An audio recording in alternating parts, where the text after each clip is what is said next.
जय महाकाल। कपालिक अघोर साधना में आपका स्वागत है। आज हम मोहिनी के विषय में बात करेंगे कि मोहिनी कौन होती हैं और कैसे सिद्ध की जाती हैं।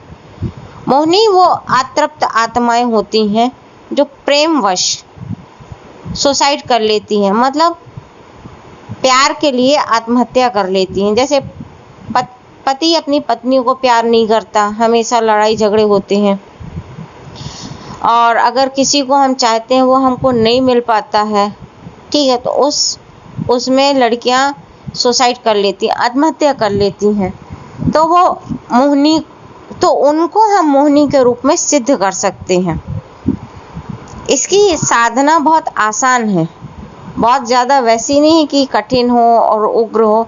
ये नॉर्मल साधना है, क्योंकि अगर इसमें एक बात और है, अगर वो लड़की या महिला जो प्रेम के लिए आत्महत्या की है वो आपके गांव की, आपके शहर की हो और आपको उसका नाम मालूम हो, तो वो और भी जल्दी सिद्ध हो जाती है। जैसे होता है ना, हमारे आस पड़ोस में कई लोग सुसाइड कर लेते हैं। अगर उस तरह का कोई केस होगा तो वो मोहिनी रूप में बहुत जल्दी सिद्ध हो जाएगी और आपका मन माना काम करेगी। मन माना मतलब मन की मर्जी के अनुसार जैसा आप कहेंगे, क्योंकि मोहिनी का तात्पर्य है कि दूसरों को मोह के लाना। तो आज के समय में लोग वशीकरण के लिए पागल हैं कि वशीकरण, चाहे प्रेमी प्रेमिका का हो, चाहे किसी का भी, पत्नी में नहीं बन रही है, पति में, तो लोग कहते हैं वशीकरण हो जाए। तो ये केस बहुत आते हैं और इनमें मोहिनी बहुत काम करती है, लेकिन जायज़ तरीके से हो वो भी, ठीक है। ये नहीं कि आप किसी लड़की को हमने देखा नहीं, अब वो सोचते कि वो हमारे प्यार में पागल हो जाए या वो मेरी हो जाए, तो ये नहीं।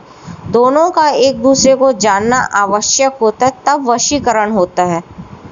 अब ऐसा चाहे तो मान लो हमको शाहरुख खान पसंद है, तो क्या हम शाहरुख खान का वशीकरण कर लेंगे?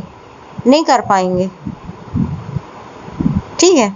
क्यों? क्योंकि अगर आप एक दूसरे को जानते नहीं हैं, देखते नहीं हैं, तो वो क्रिया आपके लिए काम नहीं कर पाएगी। हाँ, वो लड़की से आप मिले हों, आपको अच्छी लगती हो, आप दोनों में बातचीत होती हो और आप चाहें कि आपका प्यार बना रहे, वो आपसे शादी कर ले, ठीक, तो उसमें वशीकरण काम कर जाता है। तो इसमें मोहिनी प्रयोग की जाती है। इसको सिद्ध करना है शमशान में या फिर किसी इमली के पेड़ के नीचे। इमली के पेड़ के नीचे ये जल्दी सिद्ध होती है, क्योंकि इमली के पेड़ के नीचे बहुत सी ऐसी भटकती आत्माएं वहाँ निवास करती हैं। तो इमली के पेड़ के नीचे सबसे सर्वोत्तम जगह। अगर कहीं इमली का पेड़ ना हो तो फिर आप मसान चुन लें, शमशान चुन लें, ठीक है। और अगर आपके यहाँ मशान भी अवेलेबल ना हो, आप कहें कि अब हमारे यहाँ मशान में बैठने नहीं मिलता या हम जा नहीं सकते, तो फिर आप कोई ऐसी सुनसान जगह ढूंढें जहाँ कोई आपको डिस्टर्ब ना करे। लेकिन कोशिश कीजिए कि ये दो जगह में से कोई आपको मिल जाए, या फिर कोई खंडहर हो, जहाँ आज के समय में ऐसे मकान होते जहाँ महिलाएं आत्महत्या कर लेती हैं, उनकी आत्मा वहीं भटकती रहती, उसमें भी वो जल्दी सिद्ध हो जाती हैं। अब इनके सिद्ध करना कैसे है? इनके लिए आपको लाल कपड़े पहनना है, लाल आसन होंगे, लाल वस्त्र आपका बिना सिले हुए। आपको श्रृंगार सामग्री जो लेडीज़ों को लगती है वो लेके बैठना है साधना के लिए। लाल रंग की चूड़ी, साड़ी, बिंदी, चुनरी, मेहंदी, आलता, जो भी होते 16 श्रृंगार, ये सामग्री लेके आपको क्योंकि ये अतृप्त आत्माएं रहती हैं, आत्महत्या करके मरी होती हैं और प्रेम के लिए पागल रहती हैं, दीवानी रहती, तो इनको श्रृंगार, सजना संवरना बहुत अच्छा लगता है। ऐसे में अगर आप उनको सजने संवरने का सामान देंगे तो ये बहुत जल्दी प्रसन्न हो जाएंगे आपके ऊपर, ठीक। और दूसरी बात, इनको भोग में पकौड़ी देना है, कढ़ी चावल देना है, जो महिलाओं को ज़्यादा पसंद होते हैं, चटपटा। तो आप कुछ भी इनमें भोग रख सकते हैं जो आपको लगता है कि जिससे ये महिला जल्दी मेरी तरफ खिंच के आएगी। अब ये नहीं कि आप शराब रख दें, यहाँ शराब का कोई काम नहीं है।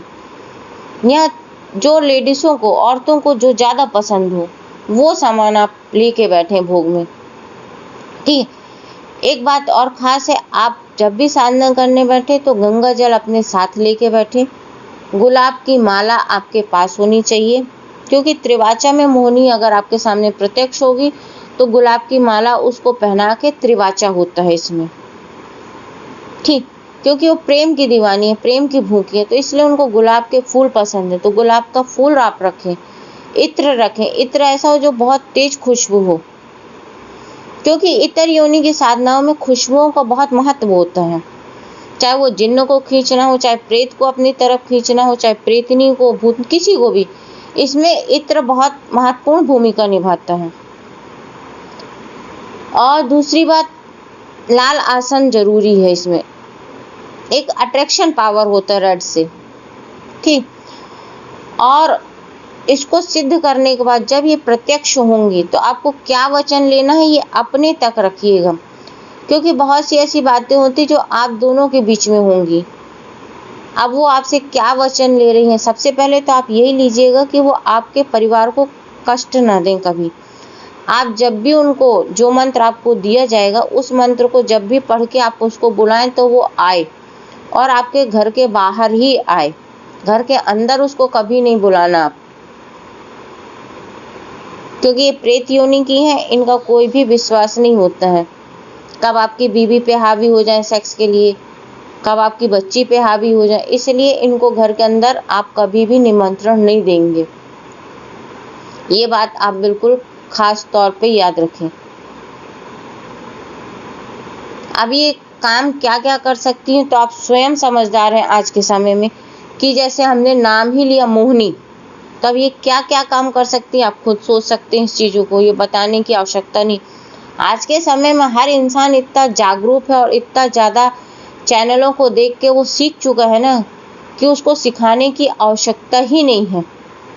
वो आधा तो जानता ही है, कई बार पूरा भी जानता है, लेकिन क्या होता है जब पूरा मटका भरा होता है और हम उसमें पानी डालते तो कुछ भी नहीं आता, वो बाहर ही बहता है। यही हाल हो रहा आज। तो जानते, आज के इंसान सब कुछ जानता है, लेकिन अगर हम उसको बताएंगे आपको ये चीज करना है तो वो बोलेगा नहीं माँ ये नहीं, ये करना है। तो आप बताओ वो कैसे सीखेगा हमसे। तो जब तक आप गुरु के संरक्षण में, गुरु की बातों में रह के, गुरु जो भी कहे उसको नहीं करेंगे तो आपकी कोई भी साधना सफल नहीं होगी, क्योंकि गुरु ने वो चीजें किया है, इसलिए उसको मालूम है कि क्या चीज कहाँ पे होनी चाहिए। देखने से और पढ़ने से कुछ नहीं होता, कि ये YouTube में हमें देखा, उस साधना में बताया कि पीपल के पेड़ में ये करना वो करना, लेकिन गुरु ने तो वो सब चीजें किया है ना, तो उसने तो प्रैक्टिकल ये चीजें कर चुका है, तो ही वो आपको बता रहा कि ऐसा नहीं ऐसा करना है। आप तो सिर्फ देख भर रहे हैं ना, सुन भर रहे हैं, लेकिन गुरु ने तो किया है, उस रास्ते से वो गुजरा है। इसलिए हमारा कर्तव्य है कि हम गुरु के बताए अनुसार ही चलें, तभी आपकी साधना सफल होगी, अन्यथा नहीं होगी। अब साधना सफल क्यों नहीं होती है, इस टॉपिक पे हम अगली वीडियो बनाएंगे। जय महाकाल।